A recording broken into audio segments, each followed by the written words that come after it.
Você conhece esta história. Você a ouviu desde criança, sentiu seu peso e sua glória. O sacrifício definitivo que define sua moral, sua esperança e talvez até mesmo o seu medo. Mas e se eu te dissesse que a cena mais sagrada da história foi fundamentalmente mal interpretada? E se a verdade não for sobre um milagre divino, mas sobre um segredo humano guardado a 7 chaves? Um segredo que uma instituição poderosa usou para construir um império sobre a sua submissão. Prepare-se para questionar o alicerce da sua fé, a pedra fundamental de todo um sistema de controle. Porque a verdade sobre o que aconteceu naquele dia pode libertar ou destruir tudo o que você acredita. Para entender como essa lente perigosa foi criada, precisamos viajar no tempo. Volte comigo para Amsterdã do século XVII. Uma cidade que era um paradoxo de fumaça e ideias. Um refúgio para os perseguidos, que, por sua vez, podia se tornar uma nova jaula. Neste caldeirão de comércio e pensamento, vivia um jovem brilhante da comunidade judaica portuguesa, chamado Baruch Spinoza. Sua família, como muitas outras, havia fugido da Inquisição, buscando um lugar onde pudessem respirar. Mas a liberdade tinha seus próprios muros invisíveis e rigorosos. O crime de Spinoza não foi negar a existência de Deus. Pelo contrário, seu erro foi enxergar Deus em tudo, de uma forma que aterrorizou os guardiões da fé. Para ele, Deus não era um rei barbudo no céu, mas a própria substância da realidade, a natureza em sua totalidade. A resposta de sua comunidade foi brutal e absoluta. Em 1656, Spinoza foi submetido ao Scheren, a mais severa forma de excomunhão. Foi amaldiçoado publicamente, expulso de sua casa e de seu povo, tornado um fantasma entre os vivos. As palavras da maldição ecoaram pelas ruas. Maldito seja ele de dia, e maldito seja de noite. Maldito seja ao deitar-se, e maldito seja ao levantar-se. Ninguém poderia lhe falar, lhe escrever, ou lhe prestar qualquer favor, isolando-o completamente do mundo que conhecia. Expulso e silenciado, Spinoza abraçou seu exílio. Ele se tornou o mártir da razão, um homem que pagou o preço máximo pela honestidade de seu próprio pensamento. Sua solidão se tornou o berço de uma revolução intelectual que mudaria o mundo para sempre.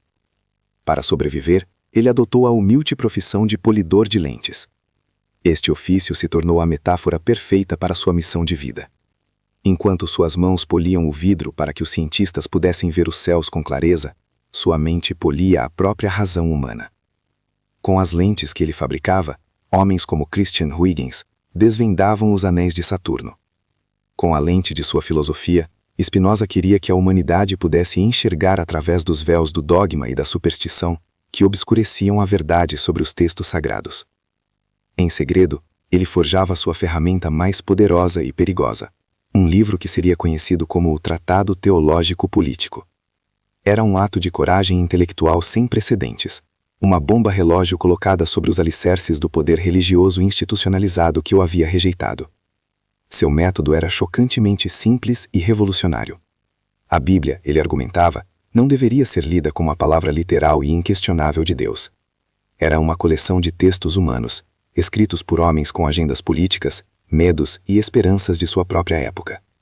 Com essa nova lente da razão, Spinoza não se contentou em analisar pequenas contradições ou histórias menores. Ele sabia que para desafiar a estrutura de controle, era preciso mirar em sua viga mestra, na pedra fundamental sobre a qual todo o edifício fora construído. Ele estava prestes a apontar sua lógica implacável para o coração do dogma, para a história que sustentava todo o poder e a autoridade da Igreja. A muralha mais alta e mais bem guardada de todas, a narrativa sagrada da paixão de Cristo.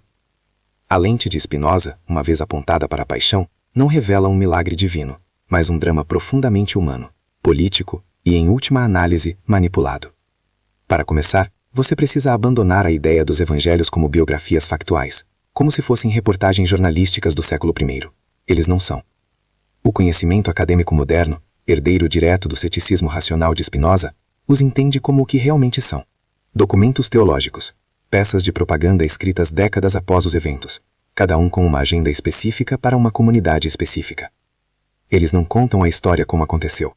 Eles contam a história como seus autores precisavam que ela fosse entendida. Vamos começar pelo primeiro, o Evangelho de Marcos, escrito por volta do ano 70 depois de Cristo. Este é o Jesus mais cru, mais humano e mais desesperado que temos.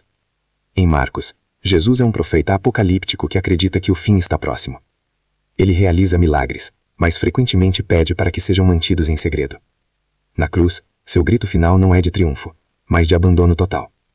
Eloi, Eloi, lama sabachthani. Meu Deus, por que me abandonaste?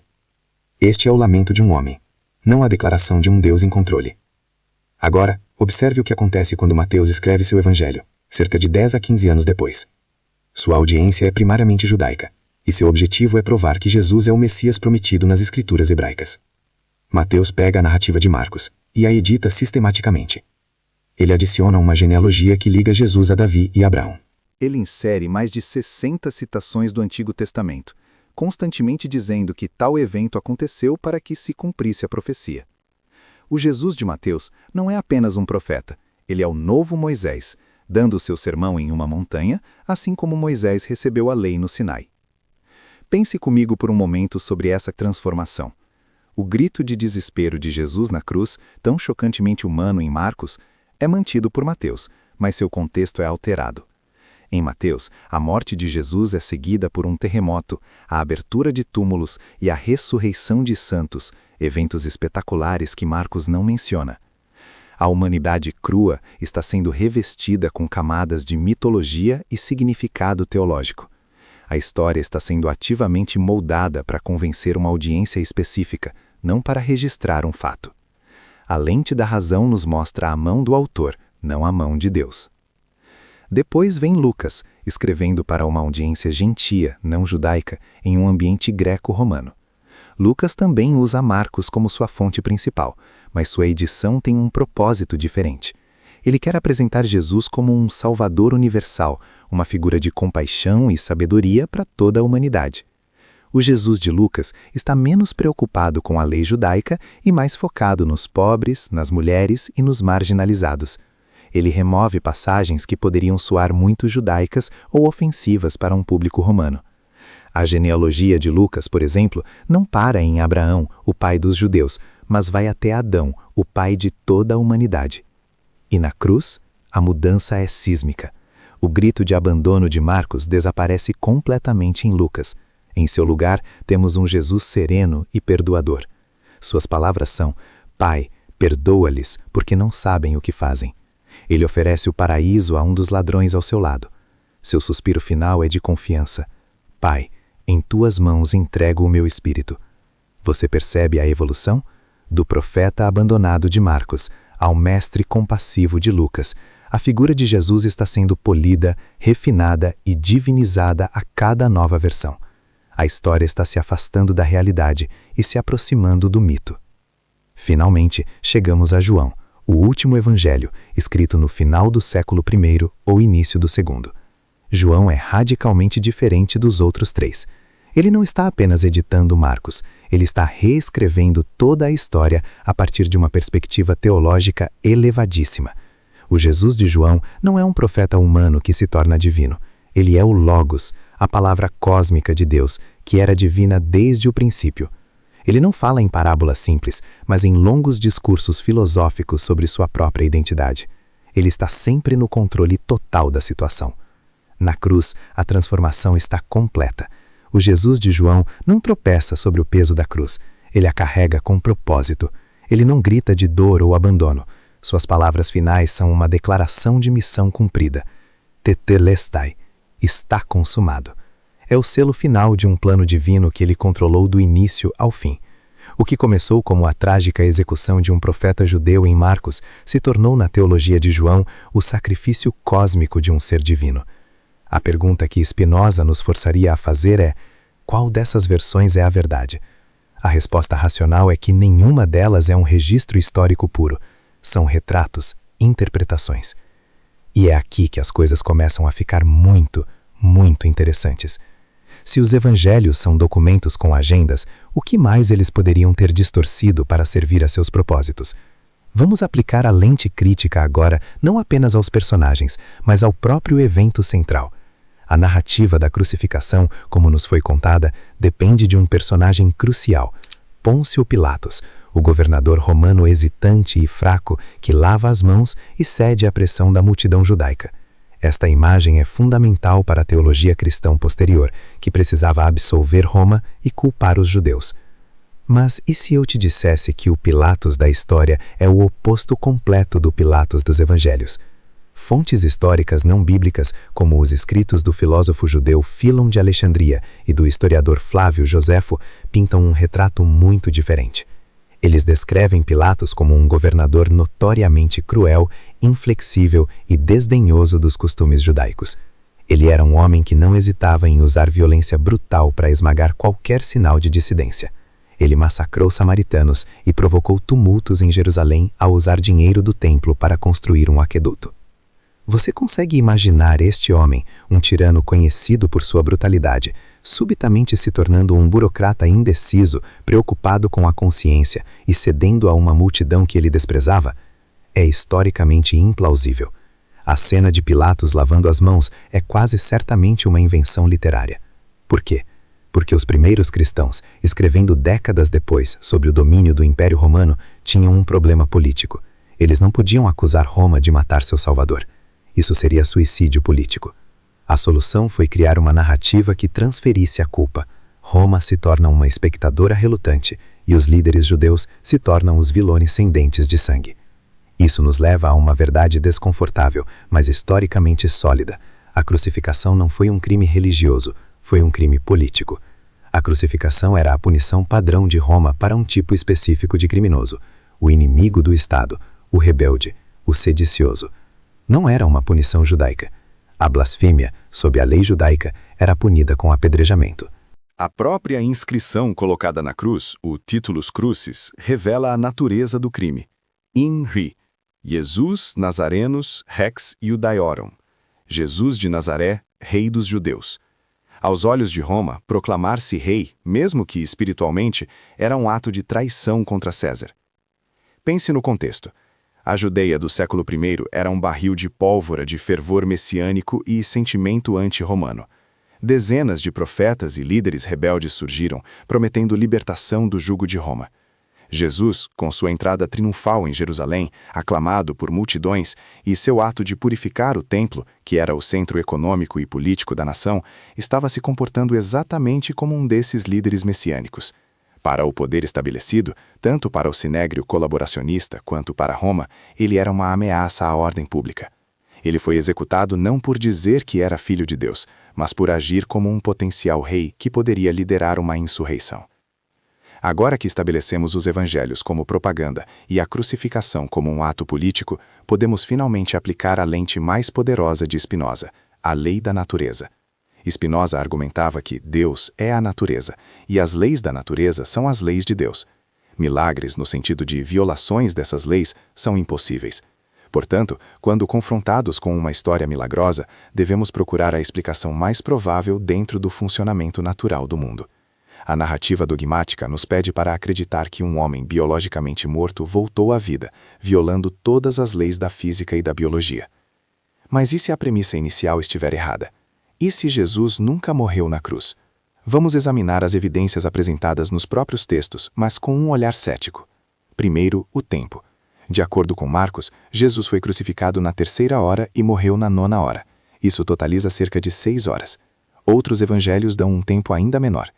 A crucificação era um método de tortura projetado para ser longo e agonizante, com a morte geralmente ocorrendo por asfixia após dias, não horas. A morte de Jesus foi, pelos padrões romanos, notavelmente rápida. Segundo, o método para acelerar a morte. A prática romana padrão, chamada crurifragium, consistia em quebrar as pernas da vítima com uma marreta de ferro. Incapaz de se apoiar para respirar, a vítima sucumbiria rapidamente à asfixia. O Evangelho de João nos dá um detalhe crucial. Os soldados quebraram as pernas dos 2 ladrões crucificados com Jesus, mas quando chegaram a ele, viram que ele já parecia morto e, portanto, não quebraram suas pernas. Este detalhe, destinado a cumprir uma profecia, é uma bandeira vermelha para uma análise racional. A principal causa da morte foi deliberadamente omitida. Terceiro, o golpe de misericórdia. Em vez de quebrar suas pernas, um soldado perfura o lado de Jesus com uma lança, e o texto diz que sangue e água saíram. Teologicamente, isso é interpretado de inúmeras maneiras, mas do ponto de vista médico, o que isso significa? É ambíguo. Poderia significar um ferimento fatal no coração, mas também poderia descrever o acúmulo de fluido pleural no pulmão, um sintoma de exaustão e trauma físico. A perfuração poderia ter sido grave, mas não necessariamente instantaneamente fatal, especialmente se não atingisse o coração diretamente. A questão é que a causa da morte é, na melhor das hipóteses, incerta. Agora, adicione a isso a intervenção de figuras poderosas. José de Arimateia, descrito como um membro rico e respeitado do Sinédrio, vai a Pilatos e pede o corpo de Jesus. Pilatos, surpreendentemente, concorda com uma rapidez incomum. José, junto com outro membro influente, Nicodemos, leva o corpo às pressas para um túmulo privado e novo de sua propriedade, antes do início do sábado. Você consegue ver as peças se encaixando? Um tempo anormalmente curto na cruz, a ausência do golpe fatal padrão, uma ferida ambígua e a intervenção rápida de seguidores ricos e secretos. Spinoza nos convidaria a pesar as probabilidades, o que é mais provável de acordo com as leis da natureza, que um homem tenha ressuscitado dos mortos, um evento único e sobrenatural que desafia tudo o que conhecemos sobre a realidade, ou que um plano de resgate bem-sucedido tenha sido executado. Um plano onde Jesus foi retirado da cruz em um estado de coma profundo, parecendo morto, e levado por seus aliados influentes para o lugar seguro, onde poderia ser reanimado em segredo. A crença popular escolhe o milagre. A razão acadêmica aponta para a conspiração humana. Se este conteúdo está expandindo sua mente e desafiando suas percepções, considere se inscrever no canal, curtir este vídeo e deixar um comentário com suas reflexões. Compartilhe este conhecimento com outras pessoas que ousam questionar, pois é através do diálogo que as verdadeiras descobertas são feitas. Sua interação nos ajuda a continuar trazendo essa perspectiva crítica para mais pessoas. A narrativa da ressurreição então muda de figura. Não foi um evento público. Ninguém, exceto seus seguidores mais próximos, jamais afirmou ter visto o Jesus ressuscitado. As aparições são descritas como breves, às vezes confusas, e ocorrem em locais privados. E se essas aparições não fossem de um fantasma divino, mas de um homem recuperando-se de um ferimento terrível, mostrado apenas para o círculo íntimo, para manter o moral e o segredo? O movimento precisava de seu líder vivo, mesmo que apenas simbolicamente. O túmulo vazio, a pedra angular da fé, também pode ser reinterpretado. A história das mulheres que encontram o túmulo vazio e são recebidas por anjos ou homens de branco é a evidência central. Mas e se esses homens não fossem seres celestiais? E se fossem agentes humanos, talvez membros da comunidade essênia ou outros apoiadores que ajudaram a mover Jesus do túmulo temporário para um local de recuperação mais seguro? A mensagem deles, ele não está aqui, não seria uma declaração de divindade, mas uma instrução prática. A missão de resgate foi um sucesso. Ele está a salvo. Isso nos leva à pergunta final e mais radical. Se Jesus sobreviveu, para onde ele foi? Manter um homem que o Império Romano acreditava estar morto na Judéia seria perigoso demais. Ele precisaria desaparecer, ser levado para um lugar onde pudesse se recuperar e talvez continuar seu trabalho longe dos olhos de Roma e do Sinédrio. Qual seria o destino lógico para um mestre de sabedoria ferido no mundo antigo? A resposta é quase óbvia: Alexandria. Alexandria, no Egito, era a Nova York do mundo antigo. Era o maior centro de conhecimento, filosofia e sincretismo religioso do planeta. Foi lá que a grande biblioteca abrigou o saber da humanidade. Foi lá que a filosofia grega, especialmente o platonismo, se encontrou com a teologia judaica, dando origem a pensadores como Fílon. Foi lá que as antigas tradições de mistério egípcias ainda ecoavam. Era o caldeirão perfeito de ideias, um refúgio para pensadores e dissidentes. Imagine Jesus, não como o Cristo da fé, mas como o filósofo da história, encontrando um novo lar neste ambiente.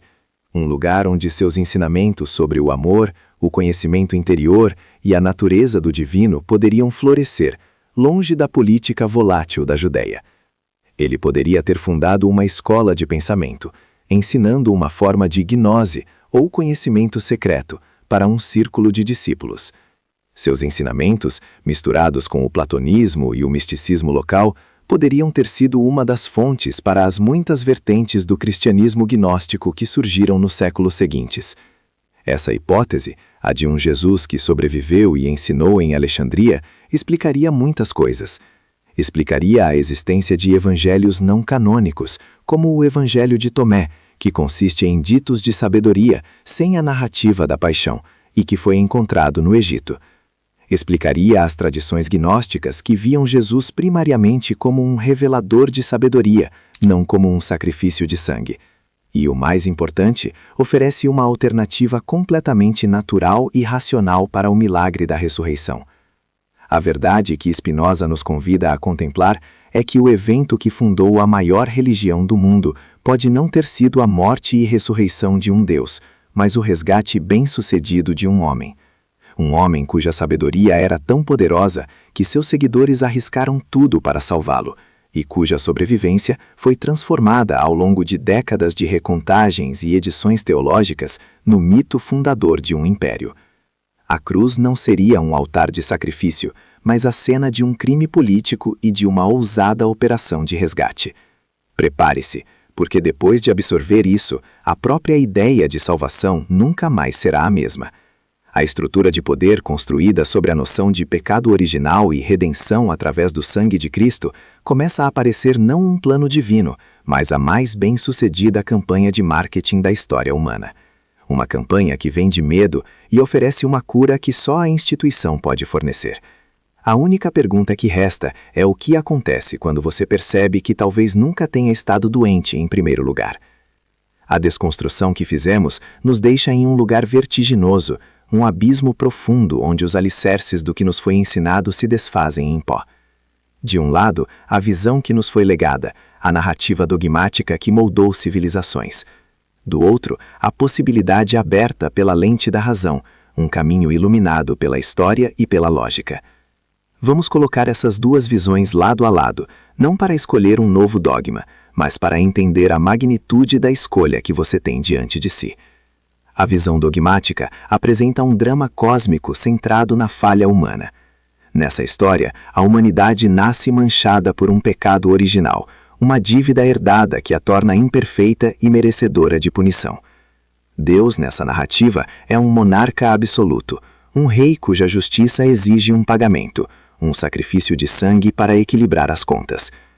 Ele é um pai que, para perdoar seus filhos, precisa assistir ao sacrifício torturante de seu filho mais amado. A salvação, portanto, não é algo que você alcança, é algo que você recebe por meio da fé em um evento sobrenatural. Sua única ação é acreditar. Acreditar que esse sacrifício foi real, que foi por você, e que aceitá-lo é a única chave para escapar da danação eterna. O resultado emocional dessa estrutura é profundo e duradouro. Ela gera uma espiritualidade baseada na dívida, no medo e na dependência.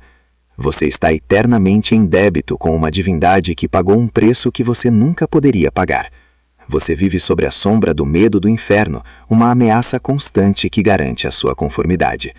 E, crucialmente, você se torna dependente de uma instituição, a Igreja, que se posiciona como a única intermediária autorizada, a única que pode administrar os sacramentos e interpretar a vontade desse Deus complexo e exigente. Ela detém o monopólio da salvação, e sua submissão é o preço da entrada. Agora, vamos olhar através da outra lente, a que Spinoza poliu com tanto cuidado e a tanto custo. Esta é a visão alternativa, a que emerge da razão e da análise histórica. Para Spinoza, a própria ideia de um Deus que age como um rei humano, com raiva, ciúmes e necessidade de apaziguamento, era uma projeção de nossas próprias paixões e ignorância. O erro fundamental era imaginar Deus à nossa imagem e semelhança. Ele propôs algo muito mais radical e, para muitos, muito mais belo. Deus não é uma pessoa. Deus é a própria substância de tudo o que existe. Deus é a natureza, não apenas as árvores e os rios, mas a totalidade do universo, incluindo as leis imutáveis que o governam. As leis da física, da matemática, da lógica, essas não são criações de Deus, elas são a própria mente de Deus em ação. Este Deus não julga, não pune e não exige sacrifícios. Ele simplesmente é. Ele opera com uma necessidade lógica perfeita, como um teorema matemático se desdobrando em realidade. Nesse universo, o conceito de pecado original se torna ilógico. Você não nasceu quebrado ou em dívida. Você nasceu como uma parte da natureza, uma expressão finita da substância infinita que é Deus. Você não é uma ovelha desgarrada de Deus. Você é uma onda no oceano de Deus. E Jesus, o que ele se torna nesta nova paisagem? ele deixa de ser um cordeiro sacrificial e se transforma no mais alto ideal humano. Jesus não foi um Deus fingindo ser homem, mas um homem que alcançou a mais profunda compreensão da realidade divina, da natureza. Seus ensinamentos não eram sobre como garantir um lugar no céu após a morte, eram sobre como alcançar a libertação, a beatitude, a verdadeira felicidade, aqui e agora, nesta vida. Ele ensinou um caminho de amor, ética e, acima de tudo, conhecimento. A ressurreição, então, se transforma de um milagre literal em uma metáfora imensamente poderosa. O que verdadeiramente ressuscitou não foi um corpo, mas uma ideia. A ideia de que a sabedoria não pode ser morta pelo poder político. A ideia de que a verdade, mesmo quando crucificada pela ignorância e pelo medo, sempre encontrará uma maneira de emergir do túmulo. A sobrevivência de Jesus e a continuidade de seus ensinamentos em Alexandria se tornam o ato fundador dessa ressurreição simbólica. Isso nos leva à implicação mais sísmica de todas, a verdadeira bomba teológica de Spinoza. Se não há pecado original para ser perdoado, então o que é a salvação? A salvação, na visão de Spinoza, não é a salvação do inferno, é a salvação da escravidão. A escravidão às nossas próprias paixões descontroladas, o medo, o ódio, a inveja, a superstição. Essas são as verdadeiras forças que nos causam sofrimento e nos impedem de viver uma vida virtuosa e feliz. A salvação é um processo de libertação intelectual e ética. É o processo de usar nossa razão, a centelha divina dentro de nós, para entender a nós mesmos e nosso lugar na ordem natural do universo. Quanto mais entendemos as causas que nos movem, mais livres nos tornamos de suas garras. Essa forma de salvação não requer um intermediário, não requer um padre, um bispo ou um papa. Requer apenas o uso corajoso e honesto de sua própria mente. A espiritualidade deixa de ser um ato de obediência passiva e se torna uma busca ativa e autônoma pela compreensão. O objetivo final dessa busca é o que Spinoza chamou de amor Dei intellectualis, o amor intelectual de Deus. Não é um amor emocional por uma figura paterna no céu, é um estado de profunda serenidade e alegria que surge de uma compreensão clara da beleza, da ordem e da necessidade lógica do universo. É ver o mundo como ele é, sem o filtro do medo ou do desejo, e encontrar paz nessa compreensão. É a conexão direta e sem adornos da sua mente com a mente do universo. Você percebe o poder disso? O controle muda de mãos. A autoridade não reside mais em um livro antigo interpretado por uma casta de sacerdotes. A autoridade reside na sua própria capacidade de raciocinar, de observar o mundo e de buscar o conhecimento. Você não precisa mais terceirizar sua espiritualidade. Você é o seu próprio sacerdote, seu próprio profeta, seu próprio buscador. O divino não é algo externo a ser adorado de longe. É a própria realidade da qual você faz parte, acessível a você através da ferramenta mais poderosa que possui, sua mente. A Igreja, como instituição de poder, construiu seu império sobre a narrativa do pecado e da redenção. Ela criou a doença, o pecado original, para poder vender a única cura, o sacrifício de Cristo, administrado exclusivamente por ela. A visão de Spinoza expõe essa estrutura como uma brilhante, porém artificial, construção de controle. Ele não remove Deus da equação. Pelo contrário, ele torna Deus tão onipresente e imanente que nenhum muro de igreja pode contê-lo. Deus está na equação da física, na simetria de um floco de neve, na complexidade do seu próprio cérebro. Essa visão não oferece respostas fáceis nem confortos infantis. Ela não promete uma vida após a morte em um paraíso dourado. Ela oferece algo muito mais robusto, a dignidade de ser um agente racional em um universo compreensível. Ela substitui a esperança baseada na fé pela serenidade baseada no conhecimento. E essa ideia é tão relevante hoje quanto era no século XVII. Muitos de nós sentimos um profundo anseio por espiritualidade, mas nos sentimos alienados pelas estruturas dogmáticas e autoritárias das religiões organizadas. Sentimos que o mundo moderno, com sua ciência e sua razão, não pode mais se reconciliar com mitos da Idade do Bronze. Spinoza nos mostra que não precisamos abandonar a espiritualidade para abraçar a razão. Ele oferece uma ponte, uma terceira via. Uma espiritualidade para adultos. Uma forma de encontrar significado, propósito e uma profunda sensação de conexão, sem a necessidade de acreditar no impossível. É uma espiritualidade que não exige que você desligue seu cérebro na porta da igreja. Pelo contrário, ela insiste que o uso pleno e vigoroso do seu intelecto é o mais alto ato de devoção. Entender a fotossíntese se torna um ato de adoração. Compreender a evolução se torna uma meditação sobre a criatividade da natureza. praticar a ética e a compaixão não por medo da punição, mas porque a razão nos mostra que somos todos interdependentes, se torna o verdadeiro ritual sagrado. A liberdade que Spinoza propõe não é a liberdade de fazer o que se quer, é a liberdade que vem do entendimento. É a liberdade de não ser mais um joguete do medo, da superstição e da manipulação. É a liberdade de construir sua própria visão de mundo, sua própria ética, com base na realidade e na razão. É tomar posse da sua própria jornada espiritual. A história de Jesus em Alexandria, seja ela um fato histórico ou uma hipótese poderosa, serve como um símbolo dessa libertação. Ela nos mostra um caminho alternativo, um cristianismo que poderia ter sido. Um caminho não baseado no poder, no dogma e no sacrifício de sangue, mas na sabedoria, na iluminação e na continuidade da vida. A questão que essa visão alternativa nos coloca não é se podemos provar cada detalhe dela. A verdadeira questão é que tipo de mundo, que tipo de pessoa, cada uma dessas visões cria. A visão dogmática cria um rebanho dependente de seu pastor. A visão racional cria indivíduos autônomos, responsáveis por sua própria busca pela verdade e pela virtude. Você não precisa mais se ver como um pecador quebrado, esperando por um resgate externo. Você pode começar a se ver como uma parte integrante e valiosa do universo. Uma parte com a capacidade única de refletir sobre esse mesmo universo e compreendê-lo. Essa é a verdadeira beatitude, a verdadeira salvação. Não é um evento futuro, mas um estado presente. É a paz que vem de alinhar sua mente com a verdade, por mais desafiadora que ela seja. É a força que vem de saber que você não precisa de permissão para pensar. Você não precisa de um intermediário para se conectar com o sagrado. O templo está dentro de você, e a chave é a sua própria razão. Essa é a herança final de Spinoza. Ele não nos deu um novo conjunto de mandamentos para seguir cegamente. Ele nos deu uma lente, uma ferramenta, e nos convidou a ter a coragem de usá-la. Ele nos convidou a olhar para o céu, não em busca de um rei, mas para ver a magnífica ordem da qual fazemos parte. Ele nos convidou a olhar para dentro, não para encontrar um pecador, mas para encontrar a capacidade de entender essa ordem. A transição do medo para a compreensão é a jornada espiritual mais profunda que um ser humano pode empreender. É a passagem da infância para a maturidade intelectual. É a reivindicação do seu direito inato de questionar, de explorar e de descobrir por si mesmo. A visão de Spinoza não destrói o sagrado, ela o expande para preencher cada átomo da existência. Ela não mata Deus, ela o liberta da prisão de nossas próprias projeções limitadas. E ao fazer isso, ela também nos liberta.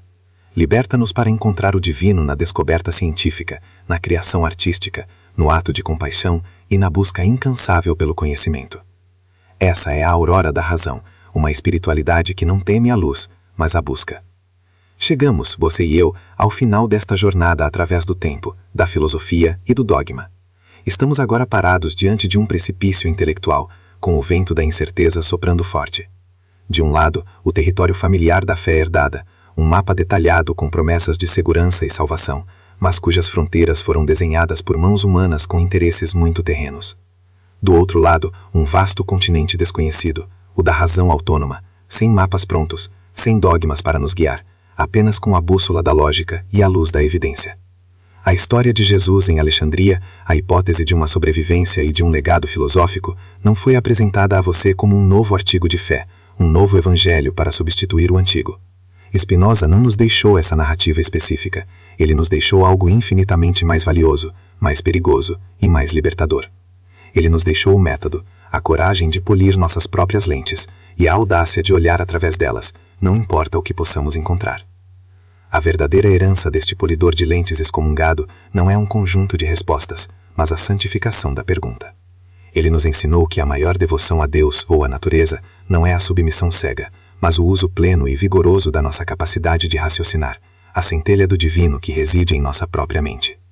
Esta jornada não foi sobre trocar uma certeza por outra, foi sobre desmantelar a própria necessidade de certeza absoluta, que é o alicerce de todo controle e de toda manipulação. A proposta não é que você acredite que Jesus fugiu para o Egito. A proposta é que você reconheça que a narrativa que lhe foi contada é apenas uma entre muitas possibilidades, uma versão que serviu a um propósito de poder, e que você tem tanto o direito quanto o dever de examinar as evidências por si mesmo, de pesar as probabilidades e de chegar às suas próprias conclusões, mesmo que essas conclusões sejam provisórias e abertas a novas informações. Pense no que acabamos de fazer juntos. Desconstruímos a imagem de evangelhos como reportagens divinas, revelando-os como documentos teológicos com agendas humanas. Recontextualizamos a crucificação, movendo-a do palco de um sacrifício cósmico para a arena brutal da política romana, onde inimigos do Estado eram eliminados de forma exemplar.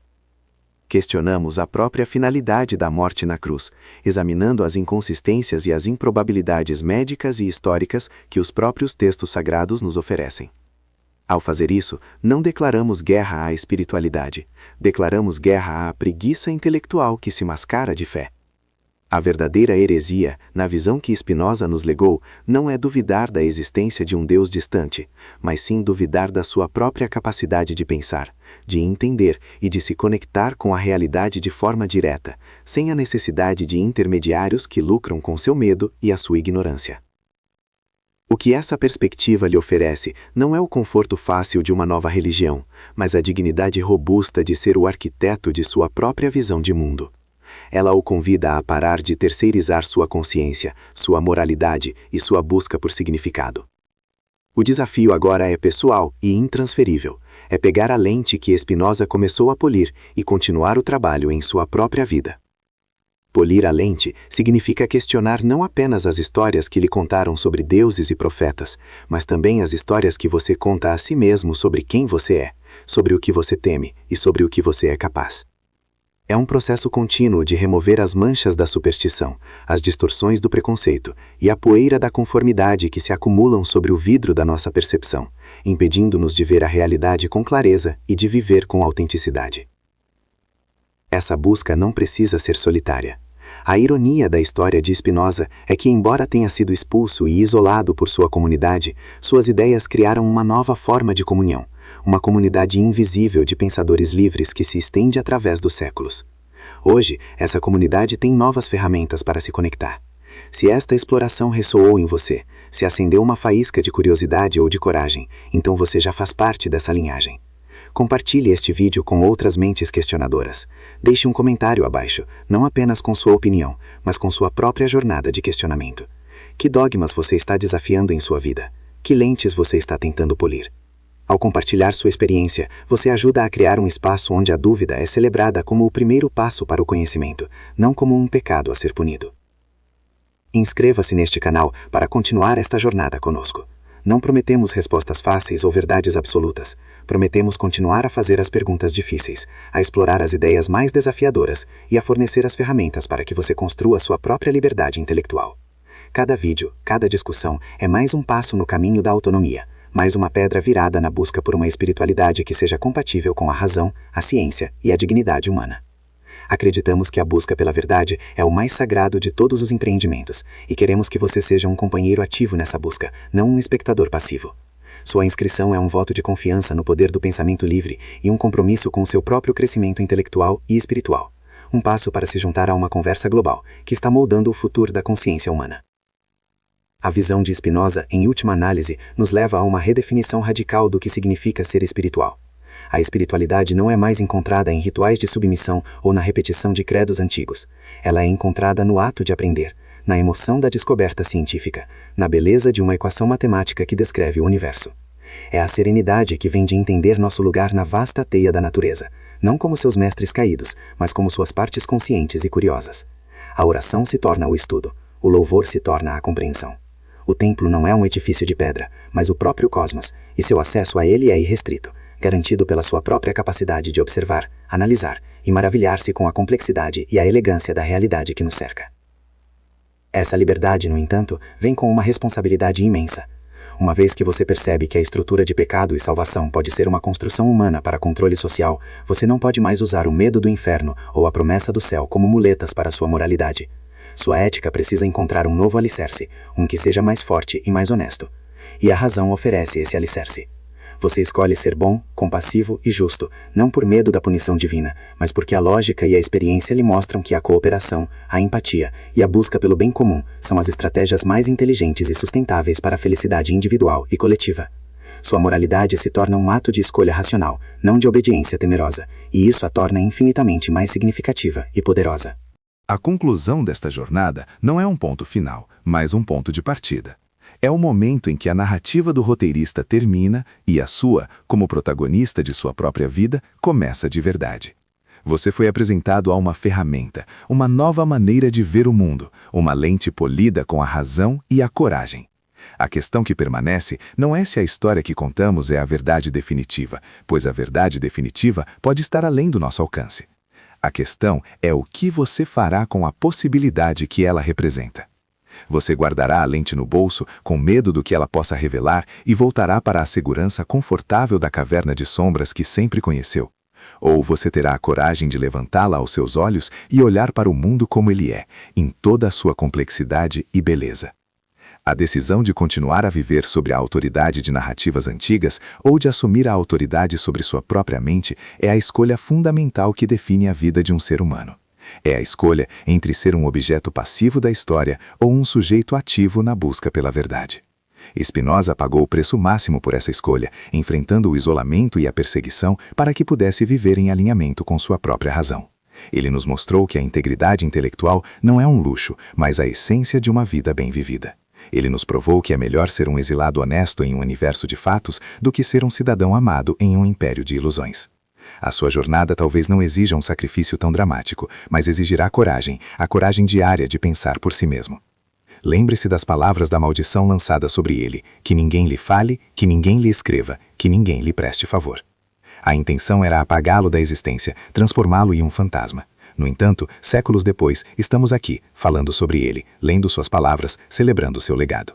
A tentativa de silenciar a razão falhou espetacularmente. As ideias, uma vez libertadas, têm uma vida própria. Elas são mais resilientes do que impérios, mais duradouras do que dogmas.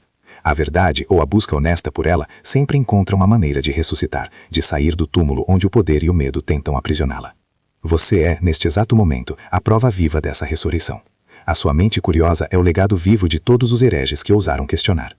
Portanto, a narrativa que se encerra aqui não é sobre o que aconteceu com um homem na Judéia há 2000 anos, é sobre o que está acontecendo dentro de você, agora.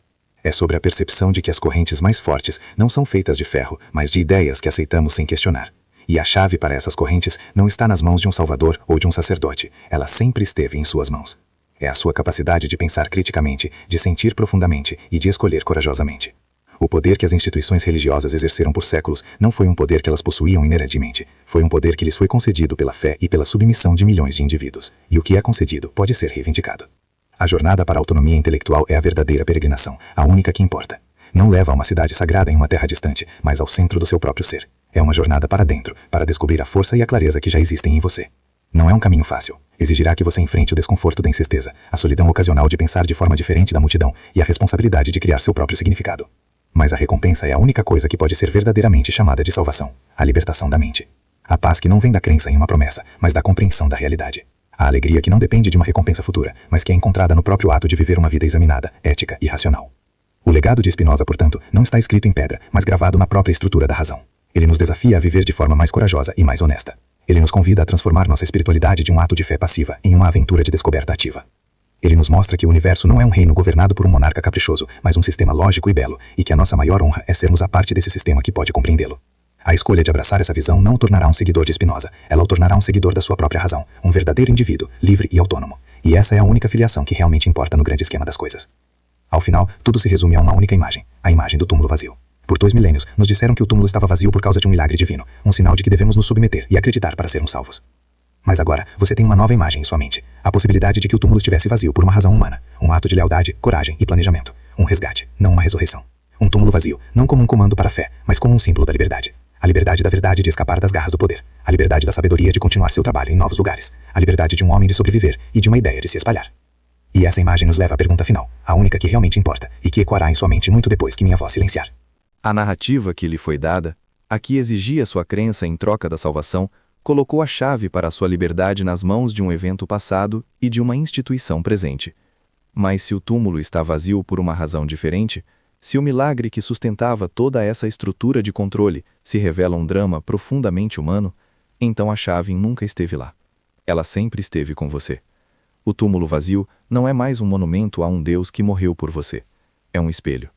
Ele reflete o espaço vazio em sua mente, um espaço que antes era ocupado pelo dogma e que agora está livre para ser preenchido com sua própria verdade. A questão, portanto, não é mais esperar por uma ressurreição para começar a viver. A questão é, o que você fará com essa liberdade?